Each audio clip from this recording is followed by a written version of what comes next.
সব সরকারের উপদেষ্টা হওয়ার পরপরই আপনি আওয়ামী লীগের দীর্ঘ ঐতিহ্যের প্রশ্ন করে তাদের দল গুছানোর পরামর্শ দিয়েছিলেন, কিন্তু এখন তো স্পষ্ট আপনার সরকার সেই সুযোগ আর দিতে চায় না। আপনি কি আপনার মতেই আছেন, নাকি আপনি না, ওই সময় তো আমি এই কথাটা বলেছি, হয়তো এটা অ্যাডভান্স বলেছি, তারপরে কিন্তু অনেকে একই কথা বলেছে। আমি যা বলেছি সেটা কিন্তু খণ্ডিত আকারে এসেছে। ওকে, আমি পুরো জিনিসটাই আসেনি। আমি বলেছিলাম যে যারা অন্যায় করেছে তাদের তো বিচার হবেই। তারা এই বিদেশে বসে না করে আপনারা আসুন, ইউ ফেস ইউর পিপল, হ্যাঁ, লোকজনকে আপনার ফেস করুন, দেন ইউ সি যে আপনারা কতখানি পপুলার। ওকে, আর যারা অন্যায় করেনি, যারা কোনো অন্যায়ের মধ্যে ছিল না, যারা হয়তো ডেডিকেটেড ছিল, তারা যদি মাঠে থাকে তাহলে তো কোনো অসুবিধা নেই। এই ব্যাপারে আমার কোনো সন্দেহ নাই, বা বাংলাদেশের মানুষজন হয়তো এই সন্দেহটা করে না যে আপনি আওয়ামী লীগের কোনো পারপাস সার্ভ করতেছেন। তবে কেউ কেউ যারা কিছু বলার, তারা তো কেউ কেউ নানা ধরনের কথা বলতেই পারে, কিন্তু আমি মনে করি আপনার কাছে কি মনে হয়, লোকের মুখে তো রাইট, কিন্তু আপনার কাছে কি মনে হয় যে প্রফেসর ইউনূস সাহেব আপনার মন্ত্রণালয়টা বদলে দিলেন কোন একটা মেসেজ দেওয়ার জন্য, আপনার এই কথা বলার জন্য, না বলার জন্য, নাকি এটার সাথে এটার কোনো সম্পর্ক নাই? না, আমি তো যতটুকু মানে ওদের কাছ থেকে শুনেছি, আমার বিরুদ্ধে বিএনপির ছাত্ররা নেমেছিল, বিশেষ করে উইদাউট আন্ডারস্ট্যান্ডিং। ওকে, হয়তো অনেকে শুনেই নেই আমি কি বলেছি। সেটাই হয় আর কি বেশিরভাগ সময়। Anyway I forgotten that. না, ঠিক আছে, কারোর বিরুদ্ধে কোনো অভিযোগ নেই। আমার মনে হয় যে মানে আওয়ামী লীগের সাথে আপনাকে যদি সংযুক্ত করার কারো এরকম উর্বর চিন্তা যাদের আসে, সেটা তাদেরই দায়িত্ব, তাদের এটা। মহিউদ্দিন, আমি আপনাকে একটা কথা বলি, জি, একটা জাস্ট ফর ইওর আপনি আমাকে 2018 সালের নির্বাচনের আগে বিভিন্ন জায়গা থেকে বলেছে যে আপনি নমিনেশন নিলে আপনি একটা পর্যায়ে চলে যাবেন, ইনক্লুডিং আমাদের একটা সংস্থা। আমি সাথে বলেছিলাম যে আমার পলিটিক্যাল কোনো অ্যাম্বিশন নাই, I can't do party politics, I will never do it. General Sakhawat, আমি সে সময় দেশে ছিলাম, আমিও দর্শকদেরকে সাক্ষ্য দিচ্ছি যেরকম একটা আলোচনা ছিল, এবং আমি এটা ফরছি। আমি একটু জনাব মাসুদ কামালের কাছে যেতে চাই। জনাব মাসুদ কামাল, আপনাকে শোনার জন্য আসলে আমাদের দর্শকরা অনেকেই ব্যস্ত এবং বেকুল আছেন, কিন্তু আমি একটা প্রশ্ন করতে চাই যে আপনি কি ডক্টর মোহাম্মদ ইউনূস এবং তার উপদেষ্টা পরিষদের উপর রেগে আছেন? মানে প্রশ্নটা এই কারণে করছি যে আপনি প্রায় শুরু থেকেই প্রতিটা পদক্ষেপের পরের ফলের দিকে আপনি খুবই কঠোর সমালোচনা করছেন, দায়ী করছেন, যেইটা আসলে দায় তাদের দেয়ার থেকে আগের সরকারের বা বর্তমানে যে চলটা চলে আসছে গত 30, 35, 50 বছরে, তার জন্য দায়ী করা যায়। কিন্তু আপনি আসলে রেগে আছেন কিনা, খুব ক্ষুব্ধ আছেন কিনা এই সরকারের উপর, ডক্টর ইউনূস সরকারের উপর স্পেশালি? আচ্ছা, আমি দেখবো যে তারা ভালো করছে না অথবা ভালোর দিকে যেতে পারছে না, হয়তো বললাম পরীক্ষা যখন হয়নি, হ্যাঁ হয়নি, আমি যখন দেখছি আমার ছেলেটা অঙ্ক প্র্যাকটিসটা করে গেম খেলছে, তার উপর আমি ক্ষুব্ধ হবো না? হবো। তুমি তো অঙ্কে খারাপ করতেছো, কিন্তু সেই জায়গাটা কিন্তু কামাল ভাই আপনার কাছে কি মনে হয়, কামাল ভাই আপনার কাছে মনে হয় সতর্ক করার চেষ্টা করেছি, কামাল ভাই আমি বলার চেষ্টা করেছি আপনারা যেভাবে যাচ্ছেন ভালো হচ্ছে না, কিন্তু আমি যেগুলো বলেছি আপনি মিলিয়ে নেন, সবগুলি সত্য হয়েছে। আমি বলেছি কিন্তু ওনাদেরকে, এবং আমি আজকেও বলবো কিছু কথা, আপনি মিলিয়ে নেন। যেমন আজকে আমি একটা কথা বলে রাখি, যেমন আমি দ্রব্যমূল্য নিয়ে বলেছি, শুরু থেকে বলেছি এটা আপনাদের ভোগাবে, এবং ভুগিয়েছে। তারা সেই পদক্ষেপগুলি নিয়েছে কখন? যখন নাকি তাদের পুরো জিনিসটা নিয়ে মানুষের মধ্যে হইচই শুরু হয়ে গেছে তখন। এবং আমি আজকে একটা কথা বলি আপনাকে, এই যে আমাদের সড়কগুলি আছে, বর্ষাকাল কিন্তু এখনো চলছে, সড়কগুলি কিন্তু ভাঙা। দেখেন আগের যে সড়ক ছিল, আগের সরকার কি করতো, এমন ভাবে সড়ক মেরামত করতো যাতে নাকি 1 বছরের একটু আগেই ভেঙে যায়। তারা এমন ভাবে মেরামত করতো, টাকা নিতে অনেক, চুরিচামারি করতো, কিন্তু অনেক চুরিচামারি হচ্ছে জায়গায়। তাদের এই মেরামত গুলি অল্প অল্প করতো যাতে নাকি প্রতি বছরে রিপেয়ার করতে হয়, আর তাদের বিপুল লাভ হয়। এবং সড়কগুলি কিন্তু ভাঙবে। আমি এখন থেকে সতর্ক করছি, এই সড়কগুলো আপনারা ঠিক করেন। দেখবেন যদি ঠিক না করে আর 3 থেকে 4 মাস আপনি হাইওয়েতে চলতে পারবেন না। এখন এটা আমি বলবো না। কামাল ভাই, সড়কের ব্যাপারটা আসার আগে আমি একটু দ্রব্যমূল্য নিয়ে কথা বলি। আপনি দীর্ঘকাল গণমাধ্যমের শীর্ষ পদে কাজ করেছেন, এখনো কাজ করছেন নানা রকম ভাবে। আমি দ্রব্যমূল্যের ব্যাপারটা ফর শিওর জানি। আপনি যখন বলবেন যে দ্রব্যমূল্য বাড়ছে বা দ্রব্যমূল্য নিয়ে আপনি কথা বলবেন, এটা আরেক ধাপ বাড়ে। আপনি তো খুব ভালো করে জানতেন যে জানেন যে দ্রব্যমূল্য বাড়া বা এটা নিয়ন্ত্রণের বাইরে চলে যাওয়া সেটা সাময়িক, সেটা কিছু সময়ের জন্য মানুষের অতি মুনাফার কারণ, সরকারের দায় সেখানে অনেক কম। কিন্তু আপনি সবচেয়ে বেশি দ্রব্যমূল্যটা নিয়ে যদি বলি, আপনি সরকারকে এত বেশি ব্যর্থ কেন বা সরকারের ব্যর্থতাটা কেন আপনি এত বেশি দেখেছেন? আচ্ছা, দ্রব্যমূল্য বাড়লে আমি কার ব্যর্থতা বলবো? এটা তো দ্রব্যমূল্য আপনাকে পাল্টা প্রশ্ন করলাম, এটা কি আমার ব্যর্থতা? আর আপনার ব্যর্থতা? এটা কার ব্যর্থতা? বাজার তো চাহিদা, দ্রব্যমূল্য বাড়লে এটা কার ব্যর্থতা? আচ্ছা, দ্রব্যমূল্য বেড়ে গেল, বেড়ে গেল কি কারণে বাড়লো? সেগুলি না হয় আপনি যদি খুব শার্প হন, আমি যদি খুবই শার্প হই, আমি যদি খুব কানেক্টেড থাকি, আমি হয়তো আইডেন্টিফাই করতে পারবো যে ওর কারণে বাড়ছে। এর চেয়ে বেশি কিছু করার ক্ষমতা আমার আছে? এটা কার করতে হবে? সরকারকে যে করতে হবে। কিন্তু সরকার যখন একজন যে চেয়ার দেখেন, এই ব্রিগেডিয়ার সাখাওয়াত হোসেন, উনি এখন যে একটা জায়গায় চেয়ারে বসেছেন, এর আগে কিন্তু ওখানে ছিলেন না। যখন উনি না ছিলেন তখন ওনার কাছে কি গভর্নমেন্ট যে অ্যাপারেটাস গুলো ছিল না, তখন উনি হাজার বললেও কিছু হতো না। কিন্তু যেই মাত্র উনি যে চেয়ারে বসলেন, তখন কিন্তু সরকারের সমস্ত ইনস্ট্রুমেন্ট গুলো উনার হাতিয়ারে পরিণত হলো। এখন উনার দায়িত্বটা কি? হাতিয়ার গুলো জায়গা মতো ব্যবহার করা। যদি ব্যবহার কেউ না করে, আর যদি বলে যে আমি লিগেসি নিয়ে আসতেছি, আওয়ামী লীগ আমলে এটা হয়েছিল, আমি কি করব, তাহলে বুঝতে হবে কি যে উনি ওই হাতিয়ারগুলো হয় দেখতে পাননি, অথবা ওই হাতিয়ারগুলো ব্যবহার করতে জানেন না। কারণ একটা প্রশ্ন শুধু করি যে এই সরকার যে হাতিয়ারগুলি পেয়েছে, আমরা যদি তাদেরকে আমলাতন্ত্র বা যারা এক্সিকিউশনে তাদেরকে বলি, তাদের যে কাজ করার ক্ষেত্রে যে রেগুলার নিয়ম কানুন, সেটা আওয়ামী লীগ সরকারের সাথে দুর্নীতি দিয়েই হোক আর অন্য কোনো বোঝাপড়া দিয়েই হোক, এটা একটা সিস্টেম তারা দাঁড় করাইছিল। এখন এই সরকার আইসা তো সেই হাতিয়ারগুলি ব্যবহার করতেছে, যেটা নানাভাবে দুর্নীতির মরিচা পড়া, অন্যায়ের ঝামা দিয়ে ভোতা হয়ে যাওয়া, সেগুলি তারা কিভাবে আর ব্যবহার করবে? মানে আমি জানতে চাইতেছি আসলে, মানে এটা আমি আপনাকে বলি যে সেগুলি তারা ব্যবহার করছে কেন? তাদের কি সেগুলি কি ব্যবহার করার জন্য আমরা তাদের হাতে পায়ে ধরছিলাম যে ভাই আপনি এই আমলাকে নিয়ে এই কাজ করেন বলছিলাম? কেন ওনারা ওই আমলাকে নিয়ে কাজ করছেন? কেন ওনারা ওই সচিবকে নিয়ে কাজ করছেন? আমি একটা কথা আপনাকে বলি, শুনেন। 4 অগাস্ট মানে 12টা 1টা 2টা বন্ধ হয় না এই পর্যন্ত বাংলাদেশের কোন একজন সচিব শারীরিকভাবে, মানসিকভাবে, আর্থিকভাবে অথবা আধ্যাত্মিকভাবে শেখ হাসিনার পতন চেয়েছিল? চাইনি।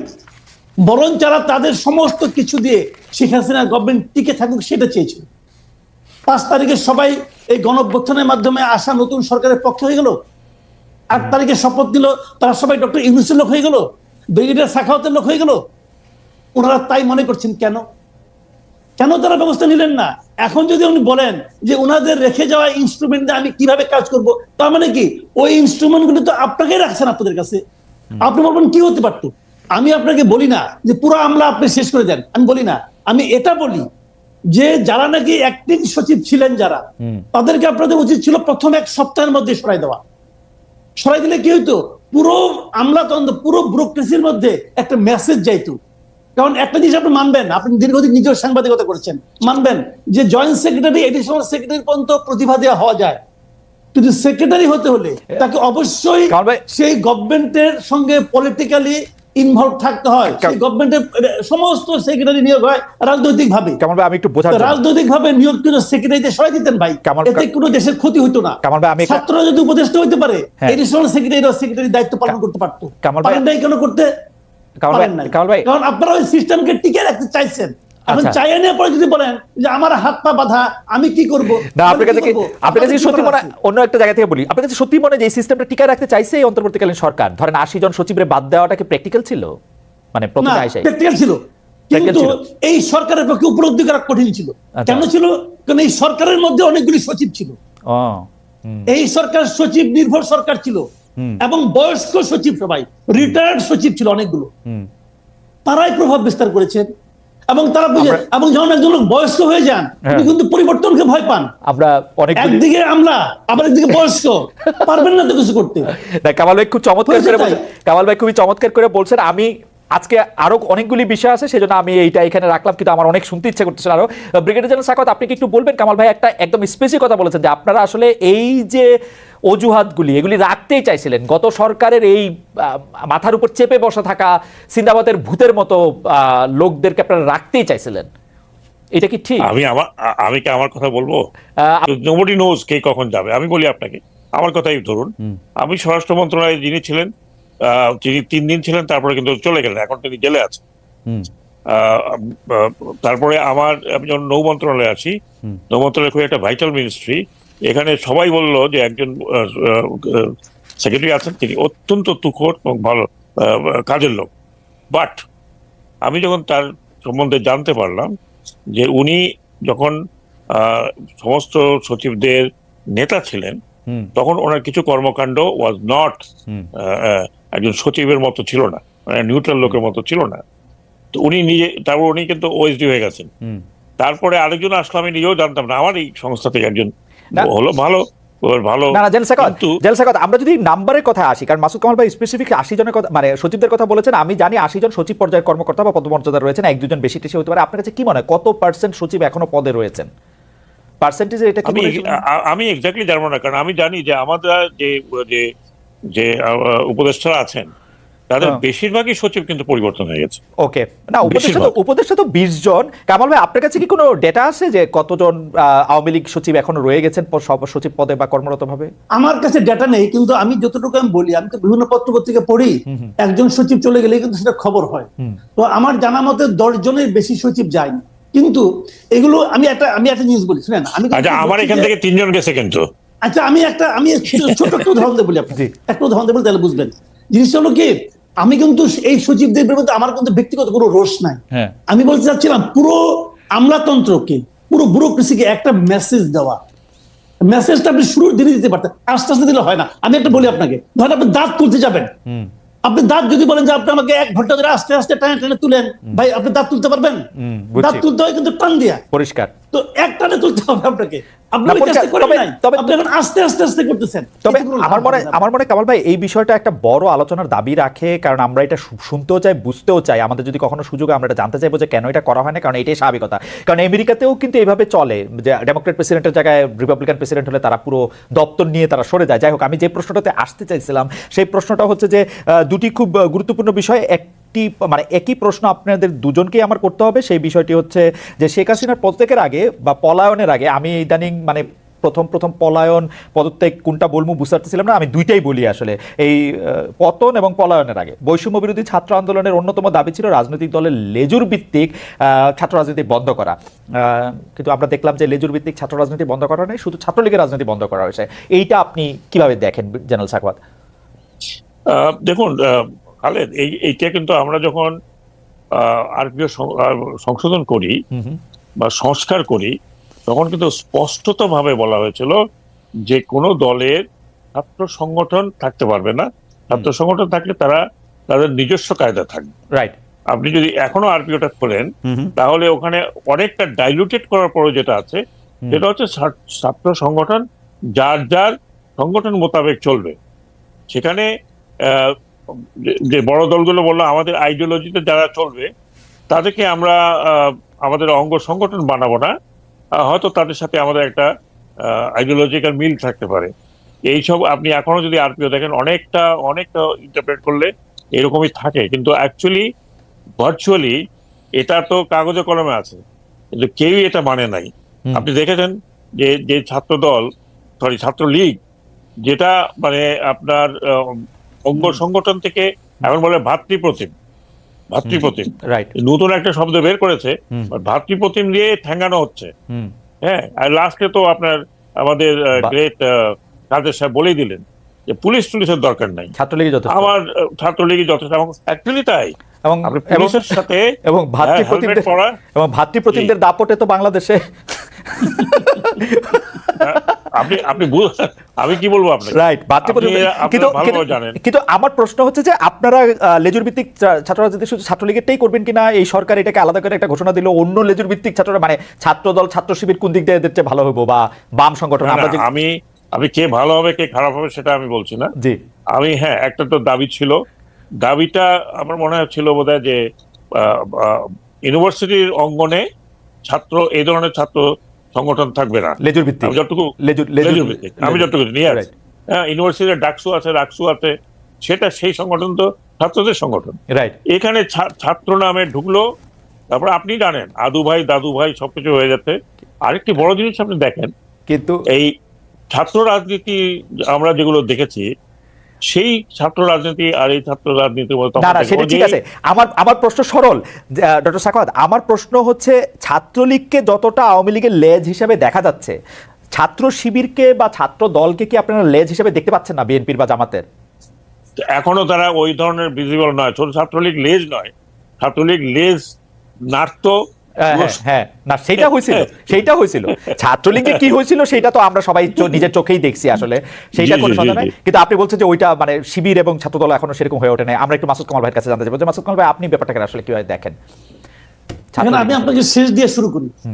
ছাত্রলীগকে দেখেছেন ওরকম কেন দেখেছেন? কারণ তখন ছাত্রলীগ যাদের ভাতৃপ্রতিম সংগঠন তারা ছিল ক্ষমতায়, শিবির যাদের ভাতৃপ্রতিম সংগঠন তারা যখন ক্ষমতায় থাকবে তখনকার শিবিরকে দেখেছেন?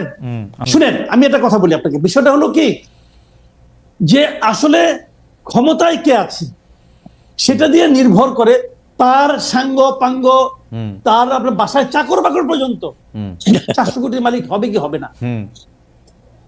400 কোটির মালিক কি শেখ হাসিনা যখন ক্ষমতার বাইরে ছিলেন তখন কি তার চাকর বাকরটা হইতে পারছিল? পারে নাই। বিষয়টা হলো ক্ষমতায় থাকতে পারা না পারা নিয়ে।